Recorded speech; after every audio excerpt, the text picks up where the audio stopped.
Mobile या तो switch off कर लीजिए या उसे वाइब्रेशन पे डाल दीजिए। आप फ्लाइट मोड भी डाल सकते हैं।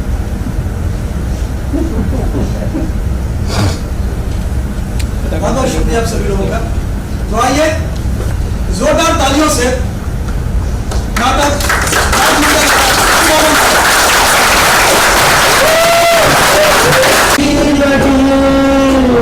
चुप रहो, अच्छा लगे या ना भी लगे, चुप रहो।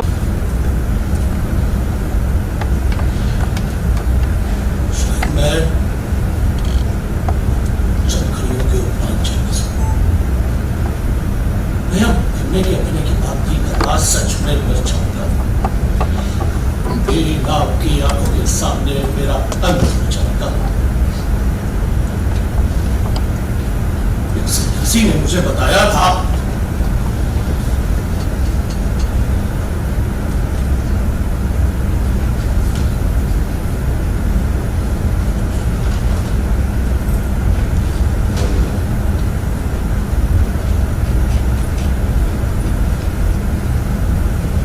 किसी ने मुझे बताया था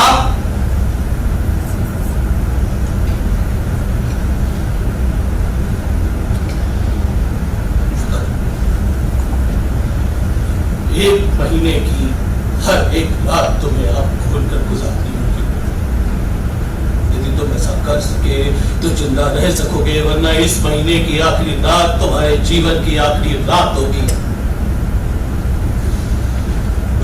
की ये की बातें सुनकर उस पर तो मैं हंसा। फकत एक रात खुली आंखों के साथ बिता देना मुश्किल है क्या? संभवतः मेरी भूल थी। बहुत ही सुना थी। इस महीने की प्रत्येक रात मैंने घूम कर बिताई है और जागते हुए सपना ही देखता रहा हूं।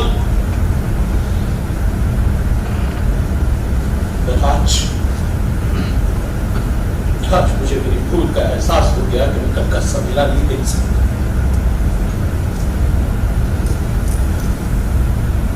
उस सन्यासी से मैंने पूछा कि मैंने ऐसा क्या गुनाह किया है जिसके कारण मेरी यह नियति हो। उन्हें नाटक लिखे हैं, उन्हें मंचित किया है। ऐसी कैसी फटीचर कुर्सियों पर तुम अनगिनत आदमियों को सुनाने के निमित्त बने हो, जिन्होंने आपने मौत का तुम्हारा इख्तियार किया। तुम्हारी मौत उसी अनचाही उनका निशान है, समझे? जीवन में कभी नहीं सोचा था कि मेरे नाटकों का ऐसा जबरदस्त प्रभाव पड़ेगा। अपने परिवार वालों के सामने जीवन भर एक लेखक की मान मर्यादा का दम्भ भरता रहा। उनके सामने ऐसी ना कुछ मौत कैसे स्वीकार कर सकता? इसीलिए घर से भागकर इस मंदिर में आया हूं। अवश्य नाम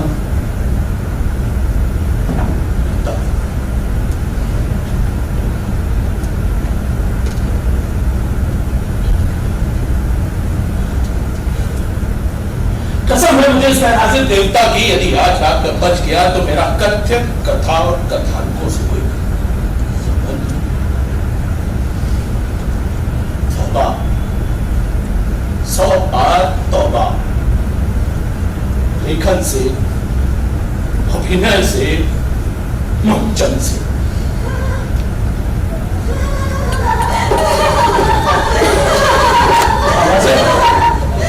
हाथ के इस पहल, हाथ के इस पहल बुलाया कौन हो सकता है?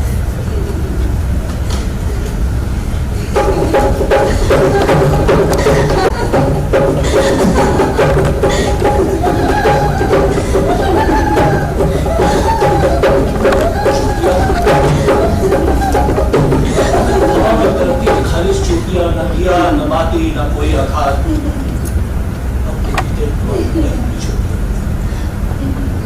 क्या क्या ये संभव है?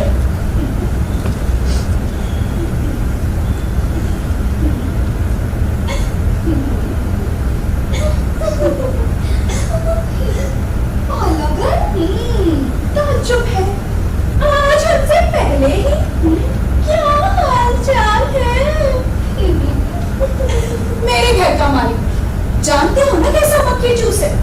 सोचता है कि बीवी के हाथ खुले हैं तो सब कुछ लुटा दे, इसीलिए सारी खरीदारी खुद करता है।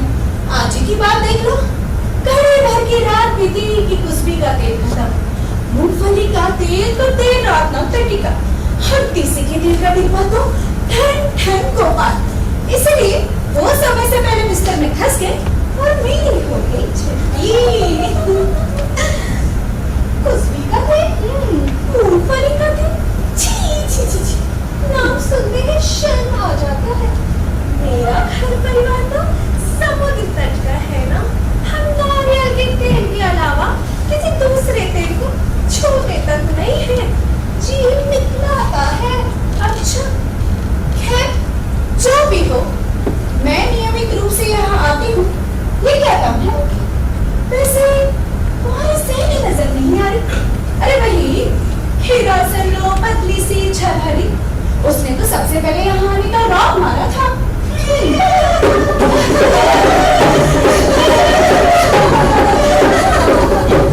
सच, आज से मैं भी आजाद हूँ। अच्छा जल्दी बातचीत में मुझे कोई दिक्कत नहीं होगी। हो सकता है सबसे पहले ही।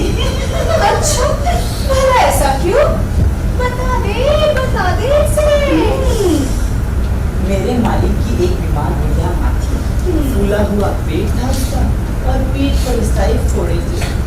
पूरा घर थूक कर हार पीट और मूत्र की मिली बदबू का गवाह था। रात को सोना बदल की ना किसी की पलक तक नहीं झपकती थी, इस कारण मुझे भी मुस्कुराए रहना पड़ता था। आज सुबह बुढ़िया पर लोग सुनाई मेरे मालिक और उसकी जवान बहू को पीछे छोड़कर। बहू की जवानी कमी है, कुड़ी की तरह चमकती हुई और रसीली है। फिर मेरा वहाँ क्या काम था? मुझसे भी तत्काल छुट्टी पाई। वाली हो तुम, मेरा मालिक अपनी बीवी के अंग अंग निहारी बिना हाँ उसका तो मन ही नहीं भरता है। जो काम फकत अंधेरे के लिए संगत है ना, उन्हें देखकर तो हम दिए में शर्म के मारे सिर उठते हैं। सुना करता था गांव की चोटियां रात के करते हुए पूरी रात साथ गुजरते हैं, तो उनके शामिल होने की जगह ये है।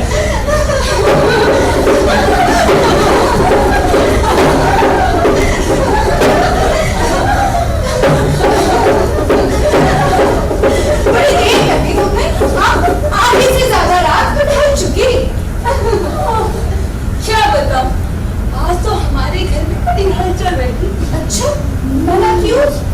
तुम सबको तो पता है मेरे घर में एक बूढ़ा जोड़ा रहता है, तो मेरी बुढ़िया मालकिन आज रात हमेशा की तरह रसोई का काम काज निपटाकर, फर्श को अच्छी तरह धो पोंछकर, बर्तन बासन तक ठीक से लगाकर, जैसे ही अपने स्वामी के कमरे में घुसी, उसने देखा कि जवान स्त्री चमक साड़ी पहने उसके कमरे से बाहर निकल रही है। जैसे ही उसकी नजरें मेरी मालकिन पर पड़ी, वो अंधेरे में झकझोर कर स्वामी को जगाया। और पूछताछ करने लगी। मालिक ने मना करते हुए बोला, मुझे कुछ नहीं पता। बस फिर क्या था, हुल्लड़ बढ़ता ही गया। आखिर हुआ क्या, कुछ बताओ तो पता चले। बात ये है कि मेरी बुढ़िया मालकिन बहुत समय से एक कहानी और एक गीत जानती है। अच्छा। पर इतने वर्षों तक उसने उन्हें अपने पेट के भीतर ही छुपाए रखा, ना किसी को कहानी ही सुनाई और ना ही किसी के सामने गीत ही गुनगुनाया। सब भीतर ही भीतर गीत और कहानी का दम घुटने लगा। वो पिंजरे के पंछी की तरह छटपटाने लगी। आज दोपहर के खाने के बाद मेरी बुढ़िया मालकिन जैसे ही नींद में झपकियां लेते खराटे भरने लगी, उधर उसका मुंह खुला और उधर कहानियों की उसके पेट से बाहर जाकर अंधेरे कमरे में घुसकर रात को जो ही बुढ़ो सोने के लिए आया तो कहानी ने रूप धरा जवान स्त्री का और गीत ने इस साड़ी का।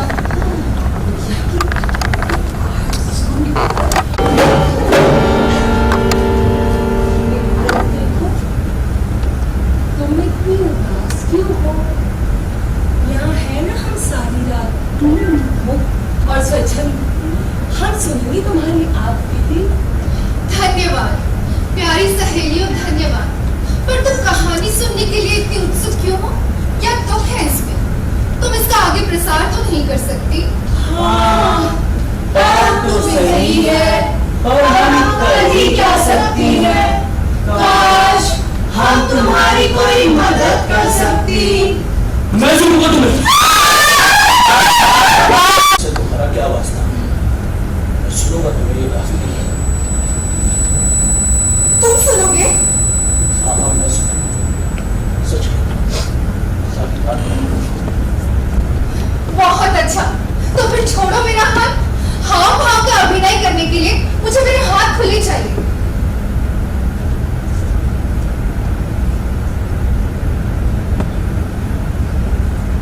पर मेरी एक शर्त है। कैसी शर्त? फकत कहानी सुनने मात्र से ही कहानी की इति नहीं हो जाती। इसे आगे लोगों तक सुनाना भी तो जरूरी है। ये तो मैं सुनाऊंगा ही, यदि मैं जिंदा रहा तो। कहानी सुनाने के लिए जिंदा रहना भी तो जरूरी है। मुझे भी एक बात याद आई है, मेरी भी एक शर्त है। हाँ हाँ बताओ। कहानी सुनने के दौरान मुझे झपकी नहीं आनी चाहिए। यदि आ गई तो मेरी मौत निश्चित है।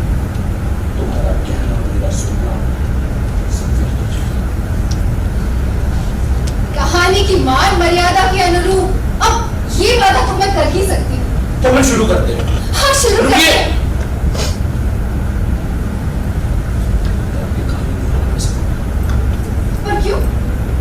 प्रेम की अभियत संकल्प। कैसा संकल्प? यदि आज हाथ में बच गया तो अपने दुश्मन और रक्षा पर तुमने कहा चुके में चल पाऊंगा। तो फिर ठीक है, मैं चलती हूँ। रुकिए। कुछ सोचता हूं। अब तो आप सब समझ गए होंगे मेरे लिए नाटक खेलना कितना जरूरी है। मेरे जीवन भर का विषय बस धर्माचार है। मुझे बर्दाश्त कीजिए। तो अब शुरू। संगीत मंडली। अच्छा, अब मैं चलता हूँ। कल दोपहर को लौटूंगा। मेरा खाना एकदम तैयार है। आते ही वापस चल दूंगा।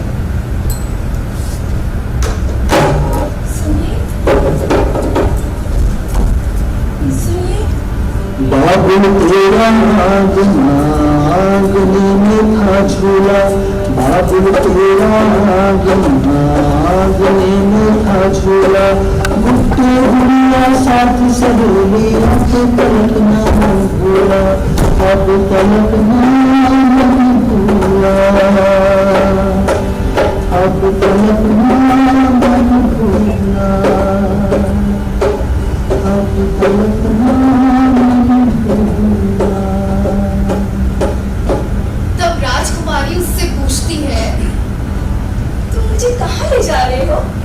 तब गरुड़ जवाब देता है, 7 समंदर पार, 7 द्वीपों के उस पार। वहाँ है एक जादुई उपवन और उस उपवन में है एक मरकत मणियों का पिरंज। और उस पिरंज के नीचे तुम्हारे माँ बाप तुम्हारा इंतजार कर रहे हैं। तब राजकुमारी इसमें से पूछती है, सचमुच? तब तो मेहरबानी करके मुझे झटपट वहाँ ले चलो। माँ, मैं आ गई।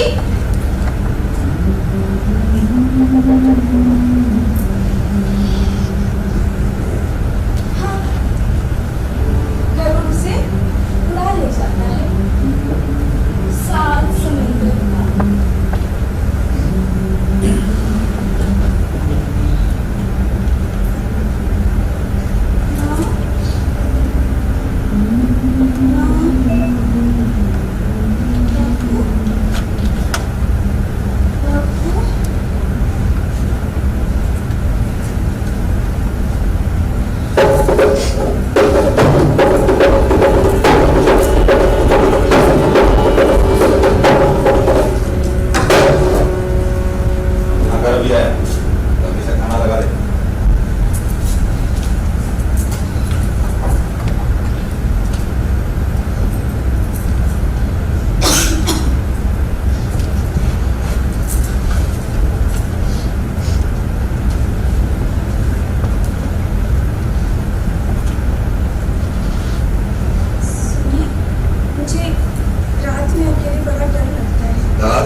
बिल्कुल पसंद नहीं। मुझसे कभी सवाल जवाब मत करना, समझे? जैसा कहता हूं चुपचाप करती रहोगी तो कभी सजा नहीं मिलेगी।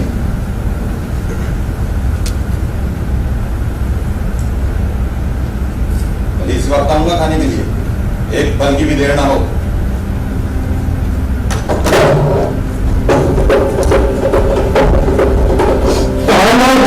सुबह को जाता रात तक नहीं आता था। तो भी रहने दे सकता। तुम्हें पता है क्या मैं कल तुम सबसे पहले क्या प्रार्थना करता हूँ? हनुमान, मुझे और शक्ति दो। अरे कुश्ती लड़ने के लिए नहीं, झगड़ा करने के लिए नहीं, और तो पीठ पर इधर उधर घुमाने के लिए। जानती हूँ मेरे प्रैक्टिस सब जानती हूँ। चल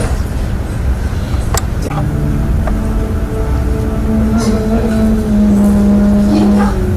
आपके गले में कहाँ पे खून के निशान है? ये तो दांत के निशान लगते हैं। आप क्या रात में आते समय किसी की नीली झाड़ियाँ दांत पर गिर गए? ओह, इसकी चिंता तुम ना करो। ठहरो, मरहम लगाने दो मुझे। जो माँ ने दिया था, रात यही रखा था और उठा कर दिया था। और मैंने देखा कि आईने में आपकी जगह एक सांप। उसका नाम मत लो। कहते हैं कि उसका नाम लेने से वो घर में घुस आता है। अच्छा, यदि सचमुच कोई सांप इस घर में घुसा है तो? मामा बना, उस इस प्राणी का नाम लेकर आप भाभी को उकसाने की चेष्टा ना करें। क्यों? वो प्यार का अमृत लेकर भी तो आ सकता है। मामा बना, उससे तो भगवान ही बचा। उसका नाम सुनकर कि मैं दहशत से कांप उठती हूँ। मैं जो यहाँ मौजूद, फिर किस बात का? देखो तो इस उधेड़े ने तो आपके घाव पर मरहम लगाना ही भूल गई।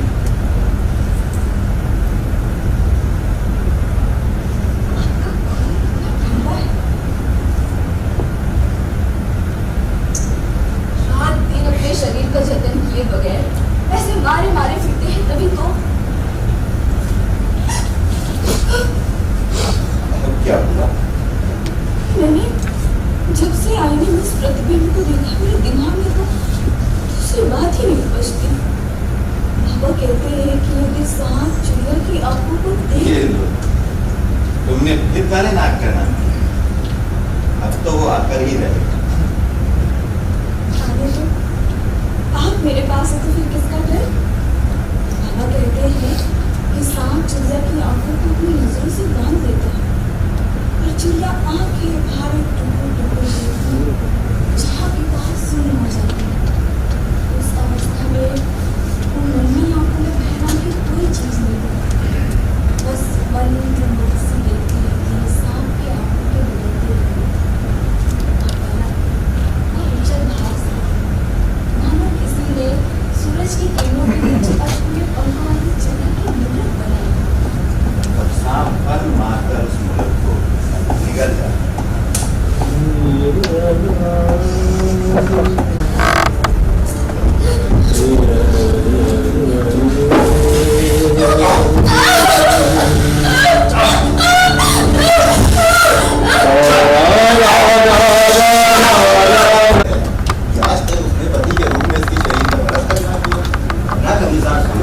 फिर भी तुम गर्भवती हो, उसने शिकायत की है, हम उसका फैसला करेंगे। अपनी गांव की पंचायत के सामने शपथ पूर्वक बात कहने का कुछ दैनिक कायदा है। लोहे की जलती सलाख हाथ में लेकर बात कहना। कमाल को ही सब बुरा हो रहा हूँ, खोलते तेल में अपना हाथ डालने की मुझे मोहतबरों से माफी चाहती हूँ। नतीजा चाहे कुछ भी हो, मैं तो नागराज को चलकर इस सच्चाई में देखूंगी। अच्छी बात है, अगर तुम्हारी यही जिद है तो यही सही। जो भी करना है जल्दी करो। नहीं, मुझे डर लगता है, आप मेरी मदद करें। बस करो बैठो, इस तरह भड़कना ठीक नहीं। हाँ, उसने गलती की हो, आखिर वो बच्ची तो ठहरी। जब हम बड़े गुणों का सांप का डर लगता है, तब इसका डरना तो बाजू। यदि तुम डर गई हो तो ना परीक्षा देने की जरूरत नहीं। अपना अपराध कबूल कर लो। फिर सजा के बारे में हम सलाह मशविरा कर लेंगे। जब मैंने कोई गुनाह ही नहीं किया तो कैसे कबूल कर लूं? जब मैंने कोई अपराध नहीं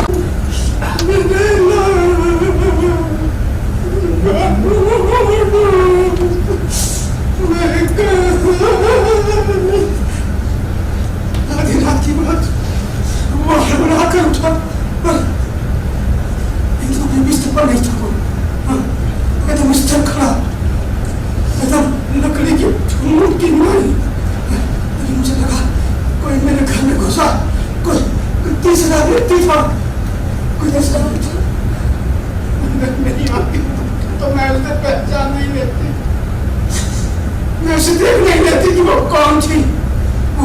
वो जरूर कोई उस भूत शमशान की जादूगरनी होगी, उनसे मेरे बेटे को गायब किया। वो बार बार यही बात करता रहता था, लेकिन मैं सुनती नहीं थी, मैं बिल्ली बनी रही। मुझे समझ नहीं आया, लेकिन इतनी रात को कोई युवक मेरे घर में क्यों आती, क्यों कर आएगी? और सुनो, वो तो सांस भी नहीं ले रही थी। हाँ, तभी अचानक से धड़ाम से दरवाजा खोला, उसने पूरे घर को हिला कर रख दिया।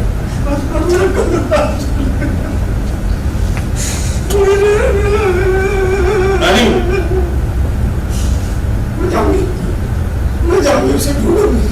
रानी मैं देखूंगी, अब मैं ज्यादा बर्दाश्त नहीं करती मेरे लाल को। मैं ढूंढूंगी, मैं इसे ढूंढूंगी, मैं इसकी माँ। लोहे की छड़ तब कर लाल हो गई है, जरा जल्दी करो। नहीं, अब मैं नाग परीक्षा ही दूंगी।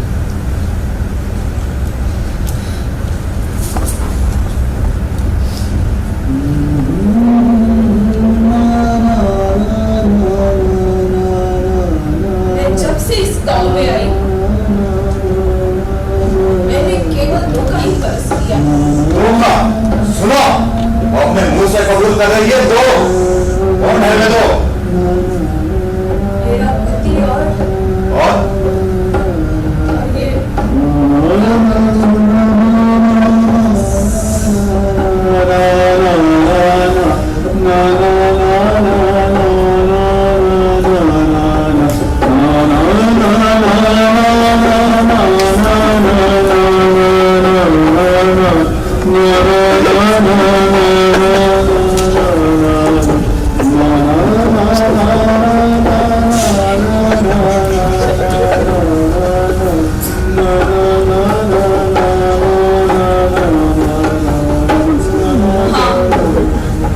जब से इस गांव में आई मैंने केवल धोखा ही बरस किया। इसके अतिरिक्त न ही मैंने किसी अन्य पुरुष का परस किया है और न ही किसी अन्य पुरुष को अपना परस करने की अनुमति दी है। यदि इसमें कुछ भी झूठ हो तो ये नागराज मुझे इसी झूठ दस ले। मैंने किया न कोई दोष, मैंने किया न कोई दोष, मुझ पर व्यर्थ करो ना रोष। मैंने किया न कोई दोष, मैंने किया न कोई दोष, मैंने किया न कोई दोष, मुझ पर व्यर्थ करो ना रोष। मुझ पर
छिपकलियों, मेरा मखौल मत उड़ाओ। हाँ, वो नागराज एक घास पर रेंगने वाले नाग से बेहतर है। एक जमीन पर रेंगने वाले नगण्य सांप। मैं अपनी औकात भूल गया था। मुझे लगा था मैं मनुष्य बन सकता हूं, अपने सृजन की पूर्व कृति बन सकता हूं।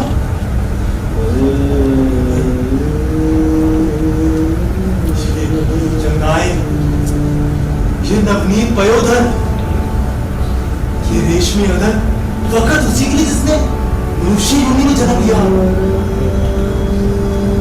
मैं ठहरा हर मौसम में अपनी केंचुर बदलने वाला, हमेशा के लिए मनुष्य रूप में परिवर्तित हो गया। संभव नहीं है, मैं ऐसी आशा भी नहीं कर सकता।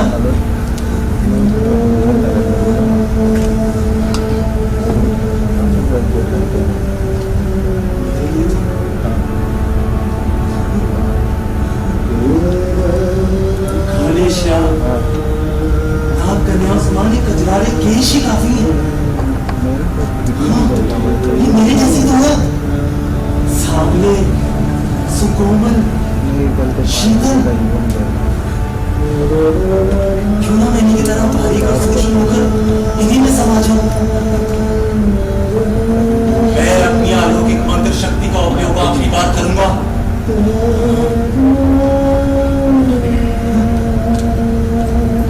तो हो जो इन्हीं के जैसा ही, समाजों इन्हीं की भीनी खुशबू में इन्हीं के साथ खेलूं, इन्हीं के सामने ध्यान में कहता रहूं, वक्त इन्हीं से प्रेम करूं।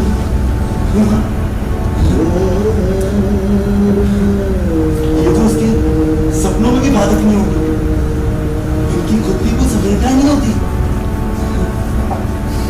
पर मेरे लिए तो यही काफी, यही काफी, यही काफी।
इसका इंतजाम करता हूँ।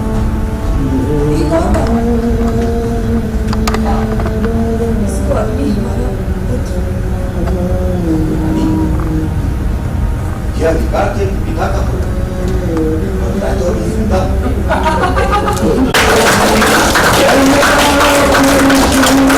कालू आ गया।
सुशांत पारे। ओके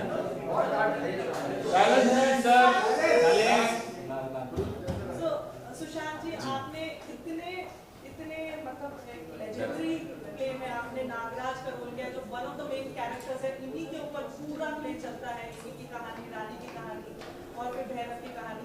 ये 3 पात्र हैं जिसके सहारे प्ले आगे बढ़ता है। ऐसा कैरेक्टर करने के बाद और इतना प्रशंसा आपको मिली है सभी से, सारे ऑडियंस से, व्यूज इतने अच्छे आए हैं, तो आपको कैसा फील हो रहा है? और इसको करने के लिए आपने क्या क्या प्रैक्टिसेस की थी और क्या क्या मतलब आपने? मैम एक्चुअली मेरा पहला नाटक है, मुंबई में है। इससे पहले मैंने कभी थिएटर नहीं किया इससे पहले, तो मैंने बहुत गालियाँ खाई हैं इसके लिए। और हमारे पास दिन काफ़ी कम थे, 15-20 दिन में वो वॉक वगैरह सब करना था। वेद जी, दीपक जी, हमारे प्रोड्यूसर, सब ने बहुत हेल्प करी एंड वी आर हियर। हम यहाँ पे अच्छा कर पाए and I am blessed to be part of this नाटक। नागमंडल एक बहुत पुराना नाटक है, ये वन ऑफ द बेस्टेस्ट नाटक है वो, तो उसका हम मौका मिला। Very very thank God, I am glad. अच्छा सुशांत जी, ये बताइए कि नागराज की जो बॉडी मूवमेंट्स हैं, ये सब कुछ है, इसको प्रिपरेशन में इसकी तैयारी में मैम बहुत गालियाँ खाई हैं इसके लिए। मैंने 20 दिन बहुत ज़्यादा गालियाँ खाई हैं, सिर्फ वो चप्पलें पड़नी रहेगी थी, बाकी बहुत गालियाँ खाई हैं। बट हाँ मैम, बहुत मज़ा आया, मेहनत लगती है, सबका पूरी टीम वर्क है मैम, मेरा अकेले का सबने अपना योगदान दिया है इसमें। वेद जी ने बहुत हेल्प करी, दीपक जी ने बहुत हेल्प करी है, तो हमारी पूरी टीम थी मैम, ये श्रेय जाता है। Thank you so much, congratulations. Thank you so much, thank you so much. Vrinda ji, आपने इतने अच्छे प्ले में जिसको मतलब कहते हैं लेजेंडरी प्ले है ये, और आज उनकी पुण्यतिथि थी गिरीश जी, और आपने आज रानी का कैरेक्टर किया, और हमने देखा आपने बड़े डायलॉग बोले। दिखने में आप छोटी हैं, पर आपने बड़े डायलॉग ऐसे बोल के आपके एक्सप्रेशन एज अ हाउसवाइफ, जो आपने ये रानी का कैरेक्टर जो किया है, और वो विडम्बना रहती है क्योंकि उनका कैरेक्टर ऐसे है कि उनको अपने पति का नेचर नहीं समझ में आया। इतना सुंदर तरीके से आपने निभाया है, तो इसके पीछे आपकी क्या तैयारी रही और आपको ये कैरेक्टर कैसे ऑफर हुआ? वेद जी ने आपको कैसे सिलेक्ट किया और आपको जब ये मिला तब आपको कैसा लगा?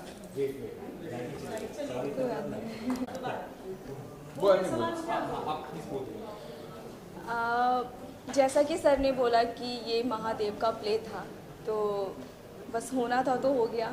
मेरे लिए ये कैरेक्टर बहुत डिफ़िकल्ट था, और जैसा कि नागराज ने बोला बहुत गालियाँ पड़ी। मुझे गालियाँ तो नहीं पड़ी, पर रोज़ ताने पड़ते थे कि कैसे करूँगी, कैसे नहीं करूँगी। पहले थोड़ा चाइल्डिश था, फिर एकदम से वो मैच्योर हो जाती है। वो कैरेक्टर पकड़ना बहुत मुश्किल था, और इसके अलावा भी मैं साथ में 2 अलग प्ले कर रही हूँ, तो एक कैरेक्टर से दूसरे कैरेक्टर में शिफ्ट करना वो मेरे लिए बहुत ज़्यादा डिफ़िकल्ट था। बट लकली हो गया किसी तरह से, और टीम बहुत ज़्यादा मैटर करती है। बस अच्छा टीम होना, सबका साथ होना, को एक्टर का साथ होना बहुत ज़रूरी है। Thank you. मैं ज़्यादा बोलूँगी नहीं, मुझे समझ नहीं आ रहा है मैं क्या बोलूँ, क्योंकि क्योंकि फिल्में होती स्क्रिप्ट पढ़ के एक शॉट होता है, लेकिन ये 2 घंटा प्ले देख रहे थे, कंटिन्यू चीज़ों को याद रखना, डायलॉग्स याद रखना, लाइनें याद रखना कितना डिफिकल्ट होता है? बहुत ज़्यादा डिफ़िकल्ट होता है, और थिएटर में काफ़ी टाइम से कर रही हूँ, और मंच पर खेलना मुझे मतलब अलग ही फील आता है, एक अलग ही एनर्जी देती है मुझे। अपने आप चीज़ें हो जाती है, मुझे समझ भी नहीं आता है। स्टार्टिंग में तो होता नहीं है, बट धीरे धीरे पहले हम सिर्फ लाइंस कर रहे थे, फिर हम ब्लॉकिंग में आए, फिर उसके बाद जब हम यहाँ पे रन थ्रू करने के लिए स्टेज पर आए, उसके बाद जो हमारी एनर्जी गई है वो अलग थी। Thank you so much, thank you.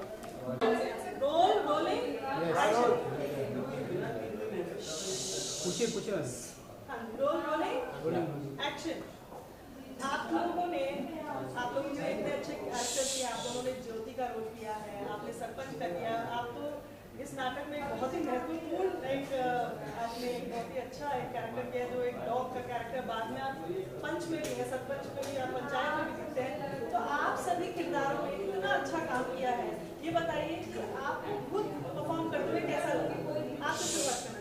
बहुत अच्छा लगा, मैंने बहुत बहुत लास्ट टाइम में ज्वाइन किया है ये, बट स्टिल बहुत इन्जॉय किया, बहुत सारी चीज़ें सीखने को मिली यहाँ से, बहुत कुछ सीखा है हम लोगों ने, और मुझे तो यहाँ का एक्सपीरियंस काफ़ी अच्छा लगा। ये प्ले बहुत अच्छा हुआ हमारा।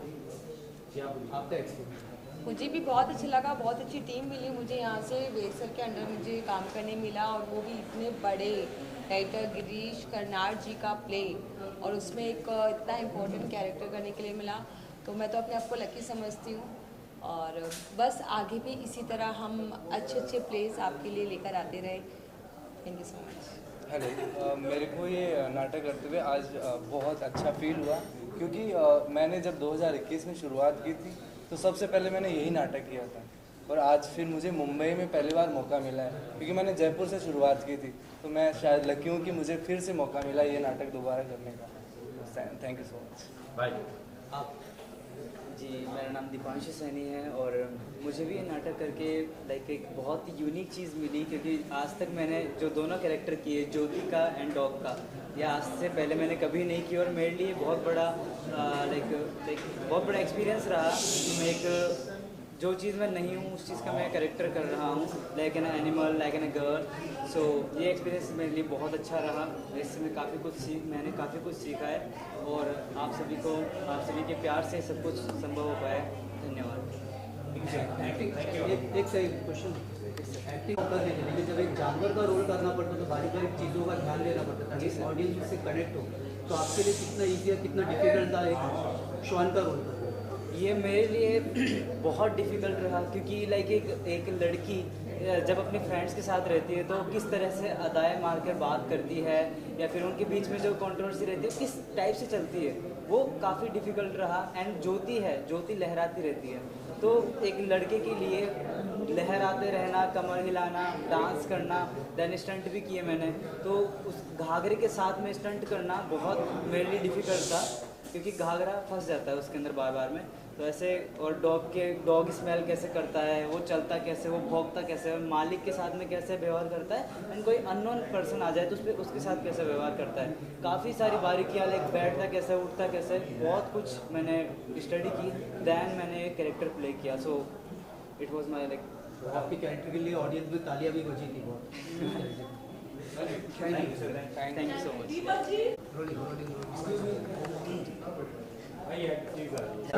माँ के पास एक्चुअली ज़्यादा अच्छा होगा। चलिए इधर आ जा। काफ़ी अच्छी टाइमिंग थी आप लोगों की, और आप लोगों ने सीरियसनेस भी, कॉमेडी सब चीज़ नजर आई, आपका भी ट्रिक था बिल्कुल रोल। तो तीनों से सवाल है कि कैसा आपका एक्सपीरियंस था? जी, तो एक एक करके जो आपने जाके नहीं, आप किनारे हैं, पहले आप लीजिए। एक्सपीरियंस बहुत अच्छा रहा, मतलब सभी ने अच्छी मेहनत की, मैंने भी की, काकी ने भी बहुत हमारी मदद की, इनका अनुभव हमारे बहुत काम आया। बाकी वेद भाई हैं, अमित भाई हैं, अमरीश भाई हैं। अलग शुरुआत हमने की, 4 से 5 जने हम इकट्ठे हो गए, हमने कास्ट किया, वेद भाई ने कहा चलो इसको करते हैं, तो उसकी शुरुआत की, चलते चलते चलते आज हम यहाँ आ गए कि हम 4 से 40 में कन्वर्ट हो गए, और सभी ने बहुत अच्छा सहयोग दिया, सभी का बहुत बहुत दर्शकों का भी बहुत अच्छा रिस्पांस रहा, तो उनके लिए भी मैं कहूँगा कि बहुत तहे दिल से धन्यवाद। दीपक जी, आपने ऐसा किरदार इधर नहीं, आपने ऐसा किरदार निभाया है और आपको इतना प्यार मिला है। मैं तो मतलब भैरव का जो कैरेक्टर है और फिर जो आपने वो नागराज का जो कैरेक्टर किया, आपके दो इतने अलग अलग वर्जन है, एक में आप इतने एग्रेसिव और एक में आप बिल्कुल सॉफ्ट, मतलब इतनी वर्सेटैलिटी होना किसी एक्टर में, वो भी आवाज पे कितना कंट्रोल करना पड़ा, आवाज पे कितना कंट्रोल किया, और आपने इतनी बेहतरीन एक्टिंग की है, इसके पीछे की तैयारी बताइए आपने। Thank you. वेद भाई से सर मेरी जब बात हुई थी तो जनवरी में हमने डिस्कशन किया एक नाटक है, तो चर्चा हुई नागमंडल करें, मैंने कहा करते हैं। फिर उसके बाद नॉर्मल जो मेरा एक कैरेक्टर है, जैसे मैं कहीं भी जाता हूँ तो फर्स्ट जैसे भी लुक आता है तो मेरा भैरव का लुक आता है, और मैं बाजार में जिससे भी मिलता हूँ वो मेरे से बहुत खुश होता है, ये मेरे एक अंदर का नागराज है। कि मेरे को देख के कोई नहीं कह सकता कि मैं बहुत सॉफ्ट आदमी हूँ। तो ये मेरे जीवन में मैंने खुद को अनुभव किया है कि मैं लड़ाई झगड़े है नहीं, तो उस तरह से ये जब चीज़ें चलती हैं और स्टेज पे करने का जब मौका मिला तो मेरे को खूब मज़ा आया, क्योंकि वेद भाई बैठते थे, घंटा 2 घंटा हमारे साथ काम करते थे, बताते थे। एक एक टेक्स्ट पे उन्होंने काम किया। बोला आवाज़ का बेस है, बेस को कैसे करना है, नागराज में कन्वर्ट होंगे तो कैसे करेंगे। तो मतलब एक अद्भुत, जिसे कहें कि एक अद्भुत एक अनुभव मेरे साथ रहा। और सीनियर्स जूनियर्स सबके साथ काम करने का मेरे को बहुत मजा आया। अब हमारे साथ है, उन्होंने काफी का कैरेक्टर प्ले किया। सर आप लाजवाब थे, आपके सीन्स में सीटियां बजी है, तालियां बजी है, आप एनएसडी एलुमनाई भी हैं। सर अब मुझे लगता है सारे ग्रुप में सबसे सीनियर और सबसे ज़्यादा अनुभवी आप ही हैं एक्टर्स में से। तो आपका कैरेक्टर लोगों को इतना पसंद आया, उसके बारे में आप क्या बोलना चाहेंगे? अब उन्हें इतना पसंद आया ये तो वो बताएंगे ही। अब मेरा क्या प्रोसेस रहा है वो ही मैं बता सकता हूँ। हाँ जी बताइए अपने प्रोसेस में यही था कि जो डायरेक्टर थे जिन्होंने भी ये विज़न जो भी उनका था, जो उन्होंने कैरेक्टर को कंसीव किया, जब उन्होंने मुझे बताया कि ये नाटक मैं करने की सोच रहा हूँ और इसमें एक इंटरेस्टिंग कैरेक्टर है वो आपके लिए है, तो मैं समझ नहीं पाया कि इसमें क्या इंटरेस्टिंग है। तो फिर मुझे बताया गया कि नहीं, ये जो बूढ़ी काकी का कैरेक्टर है ये हम आपके लिए सोच रहे हैं। तो मुझे लगा हाँ इसमें कुछ अलग करने की बात है।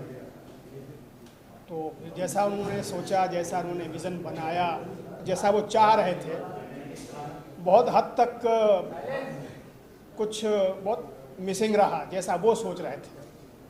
मैंने बहुत कोशिश की उनके उस विज़न को पकड़ने की कि अब तक मैंने कई तरह के इस नाटक को कई वर्जन देखे मैंने बहुत से लोगों के, तो मुझे भी यही था चैलेंजिंग कि मैं कैसे इसको बहुत अलग तरीके से कर सकूं, कुछ अलग दिखे। और एक अभिनेता के तौर पर एक अपोजिट सेक्स के कैरेक्टर को प्ले करना ये मुझे एक भी चैलेंजिंग लगा। हालांकि मैंने बड़े बड़े एक्टरों को भी देखा हुआ है, जैसे मनोहर सिंह को भी देखा हुआ है और ये बहुत से लोगों ने किया हुआ है थिएटर पे।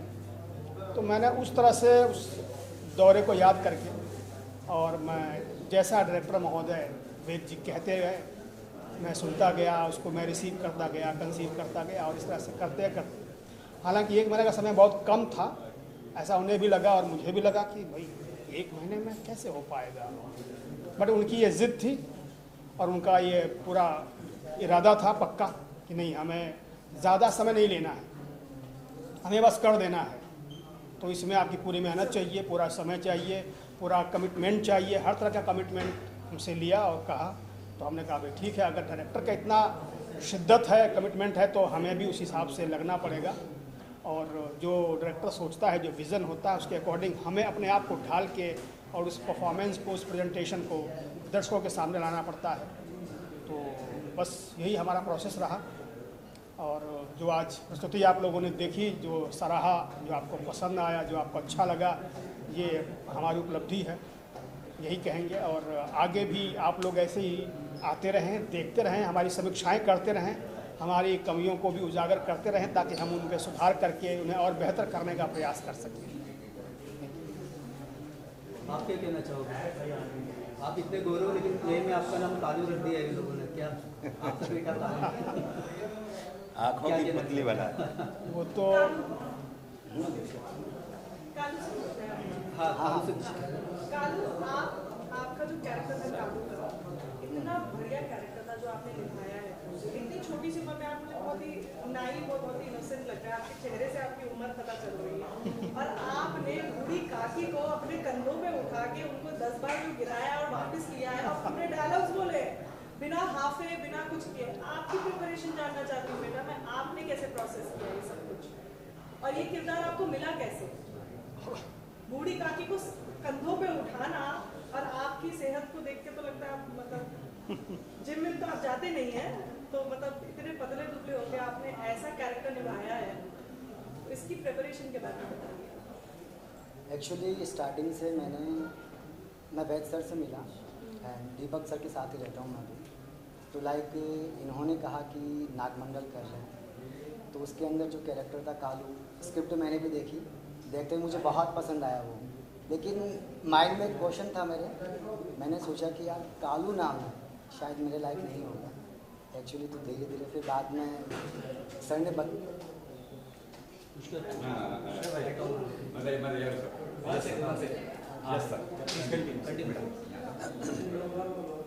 एक्चुअली फिर बाद के अंदर मैंने सोचा धीरे धीरे कि सर से बात की, सर ने मुझे बताया कि बेटा ये चीज़ें हैं तो उठा लेगा काकी को भी। तो मैंने बोला कि सर मैं कोशिश कर सकता हूँ एक बार, लेकिन मैं कर लूँगा। लेकिन फिर बाद में जैसे ही मैंने काकी को देखा तो मैं खुद शौक था सीरियसली कि मैं नहीं उठा पाऊँगा इनको, क्योंकि बहुत ज़्यादा हैवी है ये। मैंने इनको कहा भी कि यार आप बहुत ज़्यादा है, लेकिन इन्होंने कहा कि नहीं बेटा। ये तो मेरे लिए भी सरप्राइज था कि ये 20 साल का बच्चा इस, लेकिन मैंने वो एक्चुअली सच बताऊं तो धीरे धीरे मैंने कोशिश की। स्टार्टिंग मैं करता रहा एंड बाद के अंदर मेरे ये जो शोल्डर्स है यहाँ बहुत पेन होता था रोज़, एंड अभी भी हो रहा है। लेकिन फिर भी मैंने अपनी जो हिम्मत है वो नहीं हारी, फिर भी मैं करता गया। एंड लगे ना लोगों को, सबसे बड़ी जो बात है कि हाँ भाई उठा सकता नहीं उठा सकता। हर कोई आता है तो सबसे पहले यही कहता है कि यार काकी को उठा लेगा तू। मैंने बोला क्यों नहीं उठा सकता हूँ, तो वहीं से फिर मैंने कहा कि उठा सकता हूँ। उठाया भी मैंने एंड देन जी। और जितनी बार आपने काकी को गिराया है स्टेज पे, वो सीन की रिक्वायरमेंट थी कि सही में आपके कंधे दुख रहे थे? नहीं रिक्वायरमेंट थी एक्चुअली, ऐसा नहीं है कि शोल्डर में पेन हो गया, क्योंकि एक्चुअली धीरे धीरे करते करते क्या आदत हो गई है क्योंकि कम से कम समथिंग हम लोग कर रहे हैं, 1 महीने से कर रहे हैं, और मैं इनको उठा रहा हूँ अपनी पीठ पर 20 दिन से शायद। रोज नहीं, भड़ास नहीं, एक्चुअली क्या कैरेक्टर के अंदर यही चीज़ है ना, डिमांड यही थी। तो फिर करते करते सारी मेहनत के साथ साथ क्या करूँ, हो गया बस।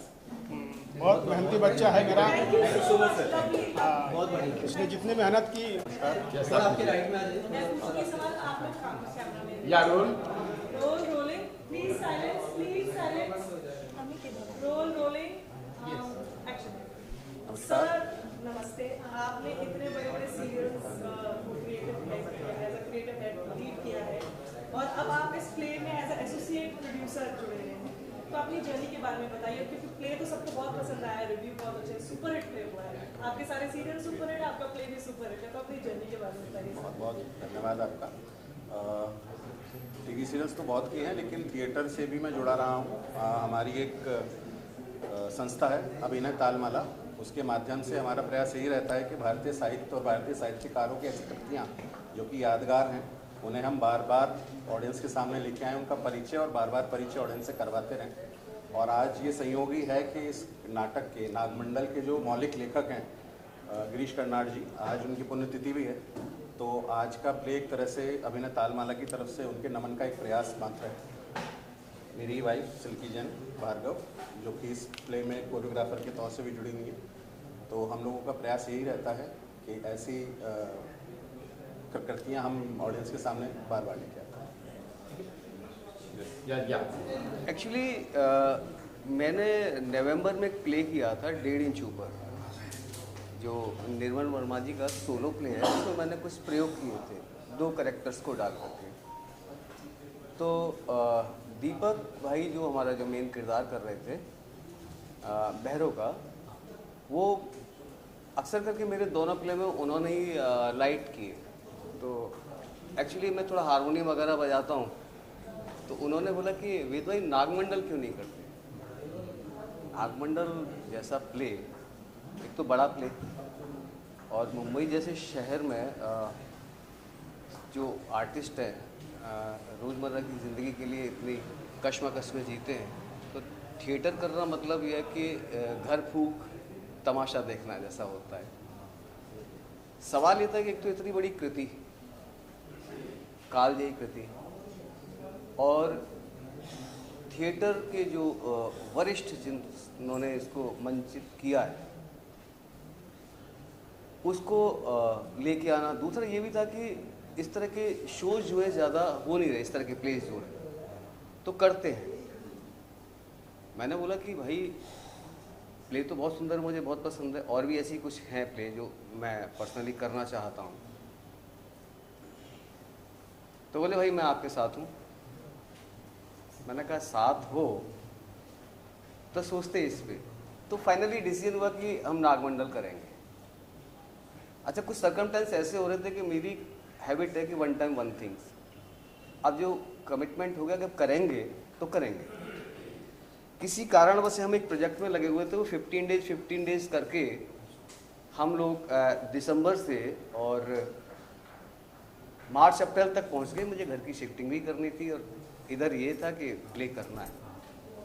आप यकीन नहीं मानेंगे कि मैं घर की शिफ्टिंग करके दूसरे दिन पसीने से लथपथ बैचलर आदमी हूँ, मैंने फ़ोन किया दीपक जी को और मेरे जो सहयोगी हैं जैसे अमरीश जी और अमरीश जी कि भाई प्ले करना है मुझे और मैं डिसीजन ले रहा हूँ कि अब प्ले करना ही है।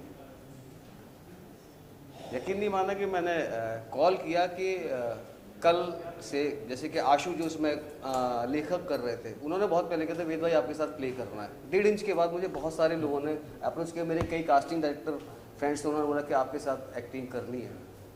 मैं उनके नाम नहीं बोलूँगा, मेरे प्यारे दोस्त हैं कि मैंने कहा ठीक है। तो मैंने सबसे पहले उन्हीं लोगों को अप्रोच किया जिन्होंने मुझसे पहले कहा था।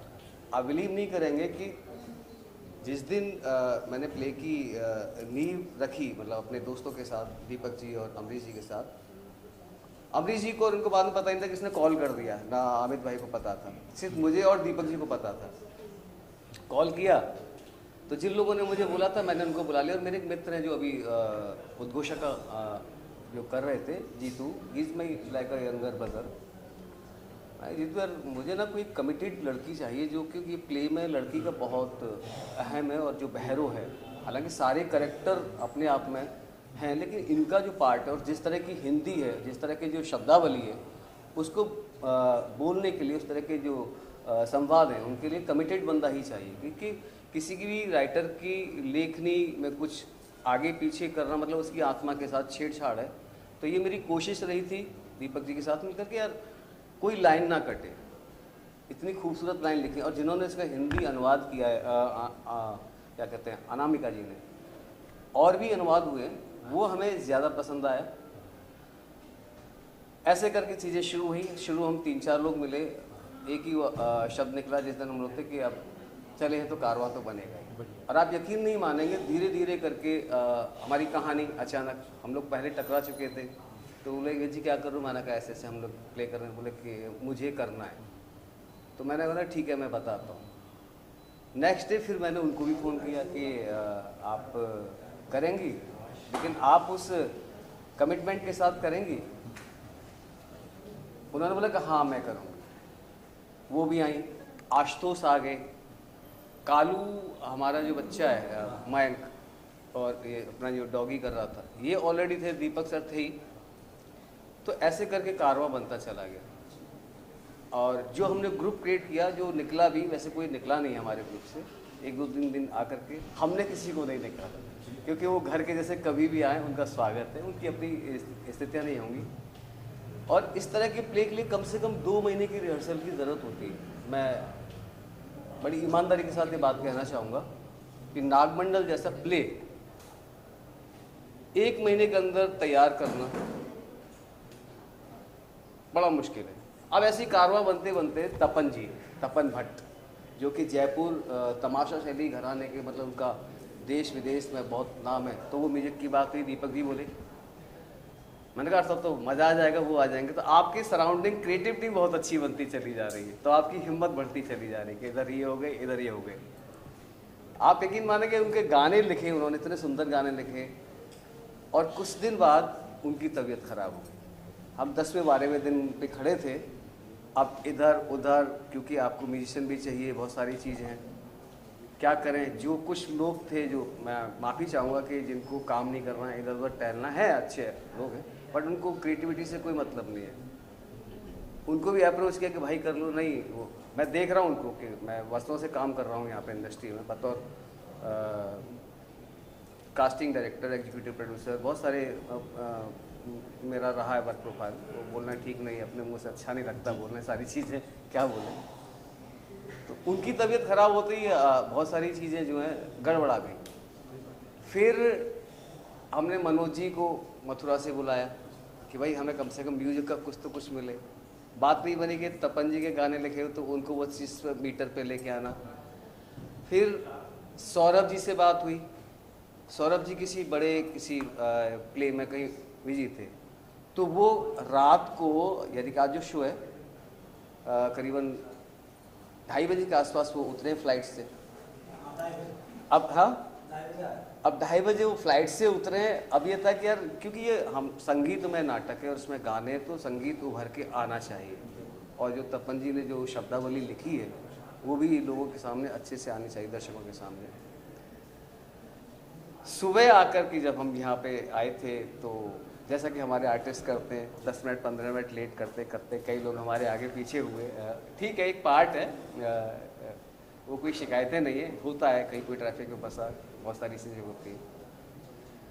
फिर हमने एक रन थ्रू, उसे क्या बोलेंगे, वो रन थ्रू तो नहीं था, बस खट खट खट खट मूवमेंट्स कराए उन्हीं प्लेसेस पर। और जहाँ पे संगीत का जो पोर्शन था वहाँ पे फिर हमारे सौरभ दा जो हैं, सौरभ भट्ट जी, वो, और उनको कुछ पता ही नहीं था कि कौन सा गाना कहाँ आना है, कौन सी चीज़ कहाँ नहीं, टक टक टक टक स्क्रिप्ट पे लिखा, और फिर 1-2 रिहर्सल खुद ही की 2-3 लोगों ने मिल करके, और वो म्यूजिक हमारा जो है अच्छा बन पड़ा, जैसा हम चाह रहे थे वो उसी तरीके से हमारे सामने आया, और ऐसे करके नाटक हमारा हो गया। मेरा एक मानना है कि बिना टीम के नाटक नहीं हो सकता। टीम का हर हिस्सा, एक्टर, और मैं बड़ा ब्लेस्ड महसूस करता हूँ कि मेरे सराउंडिंग कुछ, जिनको मैं क्रिएटिव टीम मैंने नाम दिया था अपने यहाँ पे, जब यहाँ हमने ग्रुप क्रिएट किया था, इसमें दीपक भाई ने सेट, क्योंकि पहले मैंने जो सेट बनाया था ह्यूज बना दिया, तो बहुत सारे प्रोफेसर, दीपक भाई बोले यार विद भाई बहुत झामा हो जाएगा, कुछ और सोचते हैं। मैंने कहा आप सोचो, तो बोले पिंजरा बनाते। मैंने कहा हाँ, ये तो बहुत अच्छा है, कहानी के अकॉर्डिंग पिंजरा, कि वो लड़की कैद है उसमें। बोले ठीक है, मैंने कहा पिंजरा क्रिएट करेंगे। अब हमारे जो एसोसिएट प्रोड्यूसर हैं अमित जी, हमने उनको रिक्वायरमेंट दे दी, उन्होंने ओरिजिनल पिंजरा जो है, बोले ये चलेगा नहीं भाई, ये नहीं चलेगा, हमें तो कुछ अलग बनाना है। तो ऐसे करके सारी चीज़ें, मतलब जो हमारी क्रिएटिविटी भी बहुत स्ट्रांग रही। तपन जी के बारे में बोलूं क्या, वो तो कमाल इंसान है, गायकी में, एक्टिंग में, हर चीज़ में, निर्देशन में। तो मेरे जो सराउंडिंग जो टीम थी ना, जो मेरे जो, जिसको कह सकते हैं ब्रह्मा विष्णु महेश, ऐसे हम 3 लोग जुड़ गए, और धीरे धीरे धीरे धीरे, आप यकीन नहीं मानेंगे, हमने 10 बाई 12 के कमरे में मेरे ख्याल से 15 से 20 लोग की हम रीडिंग करते थे। हम फ्लोर पे सिर्फ और सिर्फ 8 दिन काम किए, सिर्फ 8 डेज ऐसे प्ले के लिए। अंदर धुक धुक हो रही थी, क्योंकि ये नाटक बहुत बड़े बड़े लोग उन्होंने खेला। हबीब तनवीर साहब ने, बाबा कारण, जो नाम, मतलब रंगमंच के, मैं माफ़ी चाहूँगा, मैं तो उनके बाल के बराबर नहीं हूँ। अब ये रहता था कि अगर कोई देखेगा, अगर कुछ भी गलती हुई, लेकिन मेरी हिम्मत बढ़ाने वाले 2 लोग थे, वेद भाई घबरावत, हम भी साथ हैं। तो ये चीज़ें मैटर करती है। फिर जो हमारे एसोसिएट प्रोड्यूसर रहे, फिर हमारी जो शिल्की जो संस्था चलाती, जो नाम था, ये सब कोरियोग्राफी के लिए। जो मैंने बताया ना कि एक दिन उन्होंने 1 घंटे कोरियोग्राफ किया है, नेक्स्ट डे उनका पैर स्लिप, और बच्चों ने क्लिक पकड़ा और वो किया, तो मैं इसको किसका सो मानूं? महादेव, ये उन्हीं का किया हुआ था। अगर मुझसे निर्देशन की बात करूँ तो मैं भी निर्देशक नहीं था, निर्देशक वही थे, मैं सिर्फ 20 की कड़ी था। मित मात्र। Thank you so much. Thank you so much, और थैंक यू सो मच कि आप सभी आए, और आप सभी ने, सारे आर्टिस्ट और सबका जिस तरह से आप इंटरव्यू कर रहे हैं, उसके लिए मेरा दिल से और मेरी टीम की तरफ से आप सभी का धन्यवाद। Thank you so much. Thank you. नमस्ते। नाम बता के बताइए आपको कैसा लगा। मेरा नाम मधुमिता बारिक है, और मैंने एक कैरेक्टर प्ले किया, उसका नाम है कहानी, और बहुत ही खूबसूरत प्ले है। मतलब आप सबने देखा भी है, Nagamandala itself is a beautiful play, and Girish Karnad ji तो बहुत ही सुंदर लिखते हैं, आप सभी लोग जानते हैं। तो मुझे एक खूबसूरत प्रोसेस मिला, और वेद जी के पूरे ग्रुप से मिलने का मुझे मौका मिला, मुझे उन्होंने मौका दिया। It is lovely to play with, I mean to do a play with such people, जो कि सब आर्टिस्टिक हैं, everyone is from theatre, film.